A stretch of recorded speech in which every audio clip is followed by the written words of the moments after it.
was the 2011 Virginia earthquake, and it did shake up Washington, D.C. And I since prayed, for a DA in my hometown of Clatskanie, and gave him to Jesus in prayer, and God took him out of his position and gave him a new position in a new location, so he's not meddling with people's lives through law anymore. He's actually helping them by teaching math, and we can fix a lot of things. We can fix everything in America by serious prayer, to seriously engage Jesus to get things done. Yeah, I want to talk about a couple of things. Unity and courage. So this right here is unity amongst the body. We don't all believe the same things. We don't agree on the same things. We have different doctrines, different theologies. We don't like certain ways certain people do things. But this is unity. The fact that we can all come together under one banner. And the thing that binds us all together right here, right now, is the name of Jesus Christ.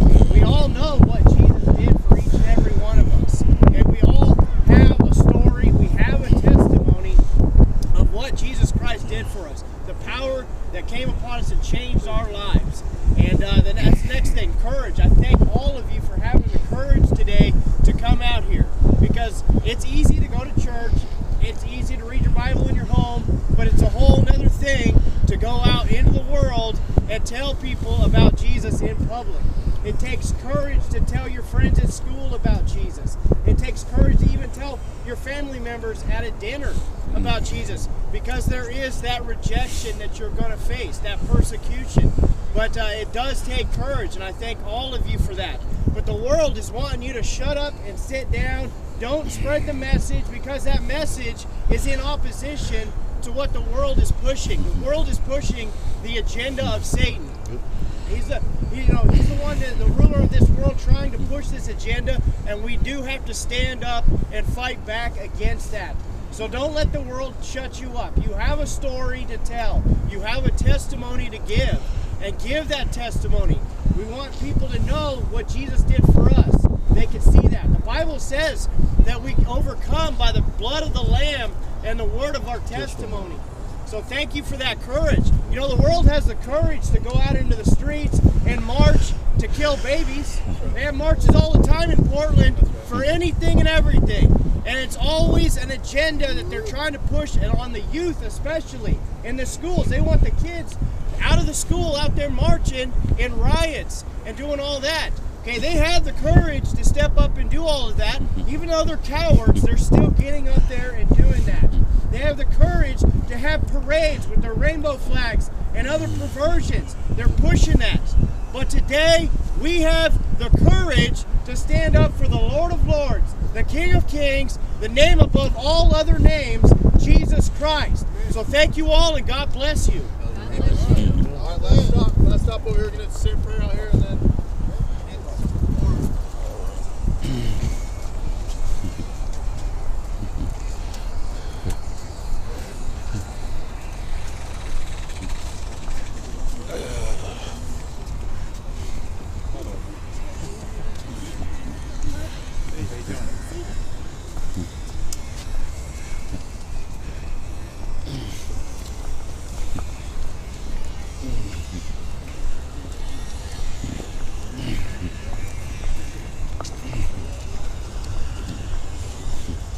Supply power to the camera?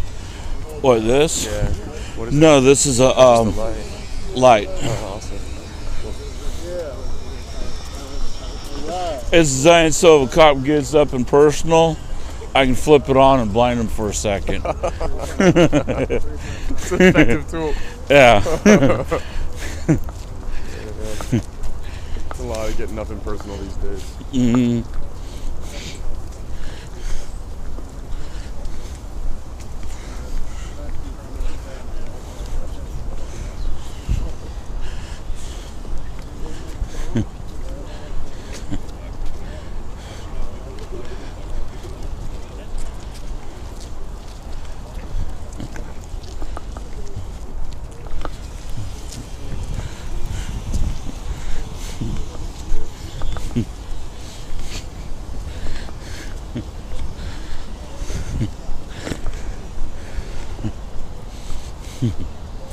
That's got to be heavy after you've carried it for a while.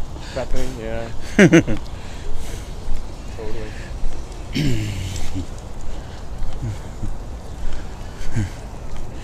All right, got a bicycle.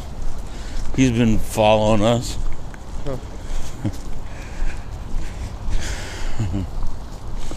You got sensitive eyes. I guess that's You notice. Like looking out. Oh. It's funny, I noticed like when the runners came through and we had the excuse me, I immediately was like, uh-oh. It's so funny. Yeah. Right? Did you have that experience too? No. No? Oh, you're fine. I heard him say, excuse me, and I looked and I seen the trail all blocked, so I'm like, all right. Yeah, totally. But he's been riding around. He'll sit there and watch us, and then ride away, and then sit there and watch us, and then ride away, and then sit there and watch us. It seems like every time we're moving, he's sitting right there on the bike. Right. Oh yeah, we got bike cops too. Yeah. But I don't think he's a cop. No, yeah. Doesn't seem like it. Unless he's the worst UC that's ever been. Why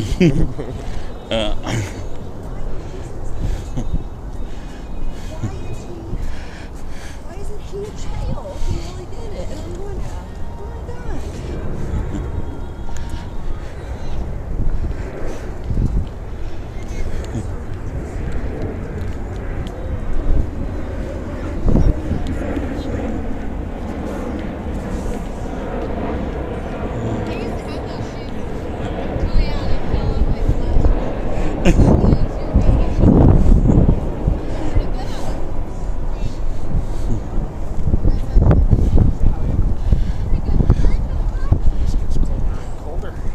Yep. Just been really busy covering City Hall, the protests over there, cop watching, uploading videos.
See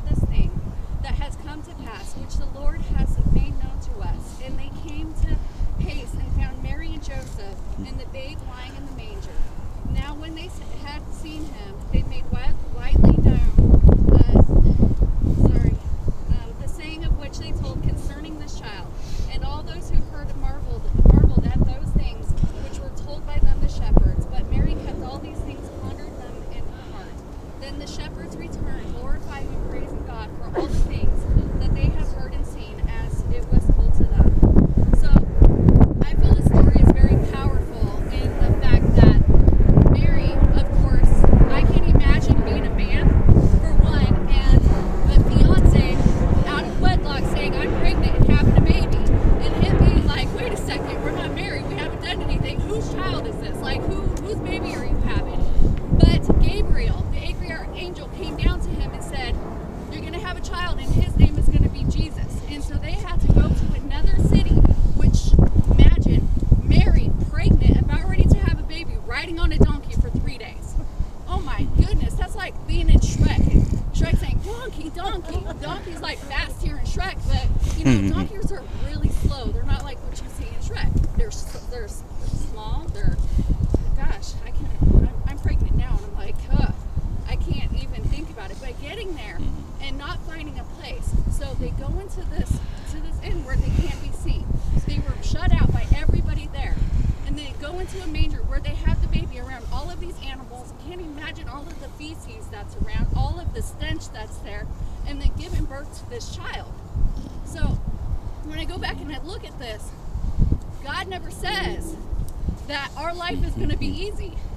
He says that I'm going to be there with you every single step of the way. Jesus did not have a very powerful life, but he was attacked every single step of the way.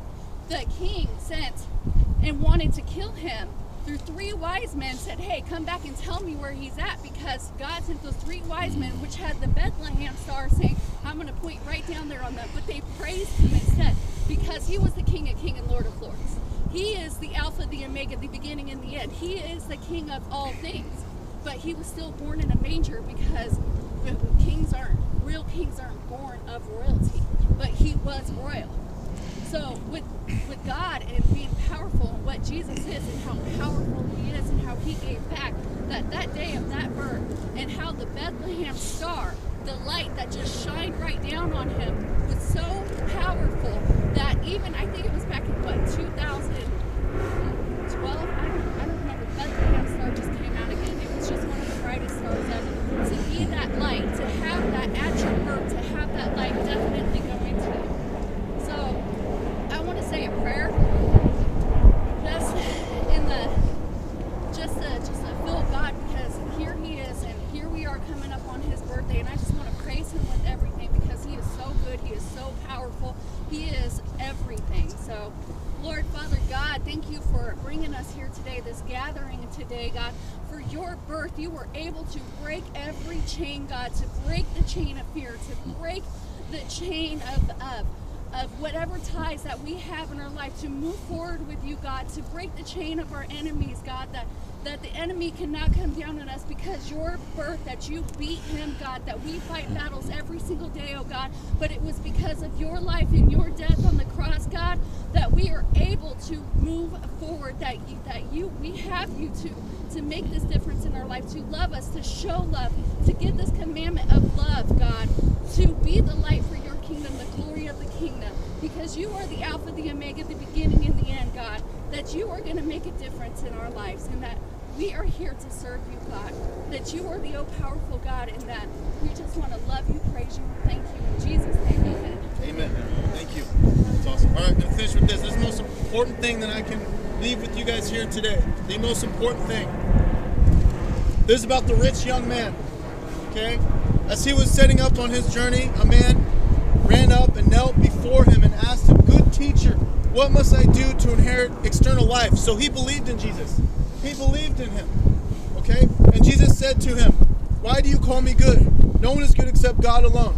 You know the commandments. Do not murder, do not commit adultery, do not steal, do not bear false witness, do not defraud, honor your father and mother. And he said to him, teacher, all of these I have kept from my youth, okay? All of them. So not only did he believe in Jesus, he kept the commandments, he lived a so-called good life, right? Mm-hmm. And Jesus, looking at him, loved him, and said to him, you lack one thing. You lack one thing. Go, sell all that you